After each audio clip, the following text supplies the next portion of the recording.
So when you do your warm-up, make sure you do a forward roll, a backwards roll, and a break fall, so that you can work on this. So MMA class 3. So we're still working off our 1. This class, I want us to start exploring the different types of jabs we can start using, and then we're going to also use the jab as a defensive entry into the single leg takedown as well. We'll go on from there. But to start off with, we're going to do a few different jabs. First jab we're going to do is our long jab. We're going to step in. When we step, we're going to step onto the center line, turning our body so that we get the maximum amount of reach and coming back to our stance. So it's closing the distance with our jab. So here, here. We'll just go 1 for 1 with that. Nice and long jabs. Up. Closing the distance with that jab. Second jab we're going to do is we're going to do a slip jab. So he's going to throw the jab and I'm going to throw the jab at the same time, aiming towards his chest so that I don't punch him in the face during the drill. In reality, it goes through his face. So he throws the jab, boom, my head comes off the center line, pop, probably go this side, but it's okay. Now he will go for the alley jab or slip jab, 1 for 1, getting our head off the center line. So first one was the long jab, pop. Second one was the slip jab, pop. And the third one, we're going to do our power jab where both our feet basically push forward and we put our whole body into the jab, pushing off our back foot, coming in both feet at the same time, boom. And that'll be the third jab, so stepping in both feet and throwing our whole body at the target.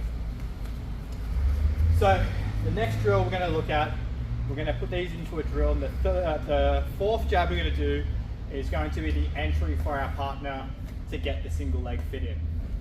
So we're going to do a nice long jab, pop. We're going to do our slip jab, pop. We're going to do our power jab, pop. Now we're just going to do just any jab, a normal jab, but this is for my partner now to switch over. As he goes in for the single leg, he's going to slip and take his head off the center line, changing levels. He's then going to use that entry point to hit the single leg here. He's going to come around the corner, pick up my leg, and drive forward to keep me off balance. Then you will switch over the drill, and then they'll go again. So long jab, slip jab, and then we're going to go power jab, and then any old jab.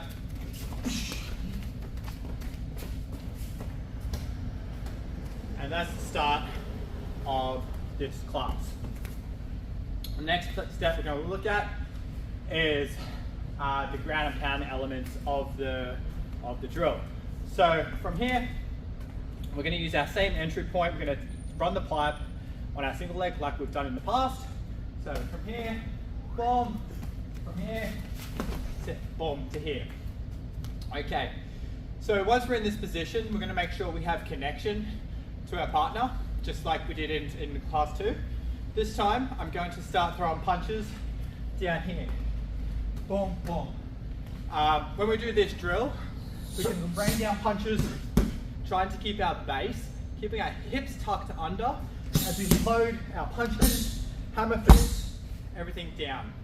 Now, if you're on the bottom, it's not just you getting bashed, you're also practicing your guard retention. So if I circle, you stay connected. No matter where I go, you're still there. You can also introduce our guard retention here and our guard retention here, if you like. But from here, we're ground pounding, pushing our hips forward, and then from there, we're just gonna put a little pin in. We can also do our passes, which we've been practicing, but that'll take you to the next step now. One of the reasons why we keep our hips forward when we're doing our ground and pound, if I lean forward like this and he's carrying my weight, there is a throw which can happen. So it's safe to practice the throw first. So once we get here, he's going to monkey grip my biceps, holding the weight of my hips on his feet, and I should be able to fly in the air. If I come too far forward, we're flying in the air. Nice and balanced. From here, I'm going to choose a side, I'm going to roll over. He's going to mirror the head tilt. Tuck my chin and roll over into mount. I suggest you do that as well within this class. The next thing we're going to look at is passing the guard, this time with our pressure pass. His feet are on the hips. I'm going to go chest to chest. I'm just going to fall, so there's a magnet pulling me into his chest. I keep that pressure on the whole time. Now if I'm on his feet here, he's pretty strong here if I go straight forward. But if I start creating angles and turning my hips, it starts to collapse. And I just start moving things out of the way. Keeping that chest pressure into my cross-body side control. Key elements in this drill. My chest has a continual trajectory towards his chest, okay? If I do this, it's not keeping that constant pressure there. Constant pressure, keep me away. There we go. Constant pressure here. Next thing is, create an angle, change your hips. Then third thing, move the things out of the way. Move the cobwebs out of the way. Into our cross-body side control. Pinching our elbow into his neck, my rear hand, back of my hand to his hip, head on the shoulder line, bum up, sinking my weight along his shoulder line where my head meets his shoulder here. From the cross-body side control, we're going to look at testing our base. So if he turns in towards me, if he turns away from me, if he tries to sit up, or if he tries to backwards roll or bridge. Either way, we're going to have an answer to these problems. So if he rolls towards me, my goal is to roll towards me, is to add my weight here to stop that. Rolls away, I add weight here to stop that, right, and then the same with the other one. So for our cross-body side control, as a drill, you're going to test your base first and an adjustment to where the weight needs to be. So from here, he rolls in towards me, I add weight.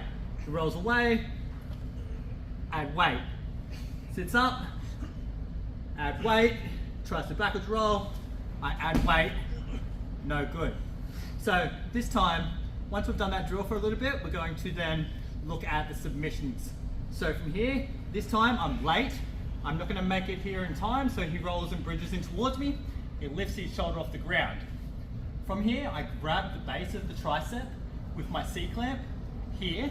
I then scoot my rear leg underneath, collecting that.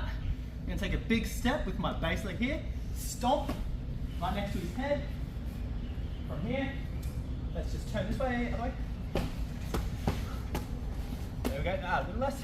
There we go, beautiful. So we step up. He's not going to give me his arm willy-nilly. So from here, I grab a hold of it with my figure 4 lock here. I'm going to then bring my my rear foot, I keep saying rear foot, but my foot here off the ground, pinching it into his chest, pinching in between my legs. From here, I'm going to connect the tricep to my chest. I'm going to stand up. I'm going to turn away. Get the tap. From here, if that doesn't work and he holds on nice and tight to his hand, his leg, whatever, I'm going to bring my knee up into his chest.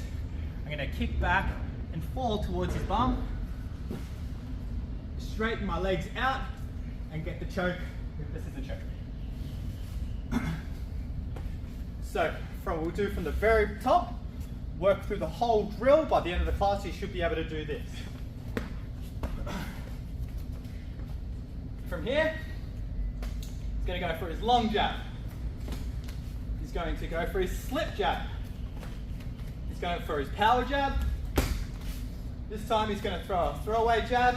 I'm going to slip off the center line, change levels, come in for the single leg. To take him down, he's going to get connection on here. We can start looking at throwing our punches from here. Then we're going to pressure, turn our hips, pass off the cobwebs to here. Cross body side control. He rolls in towards me, lifting his shoulder off the ground. I collect it with the C-clamp. I change my hips, sit out, stomp next to his head, grab my Kimura, and if I can't get the Kimura, I then bring my knee to his chest, kick it back for the scissor choke.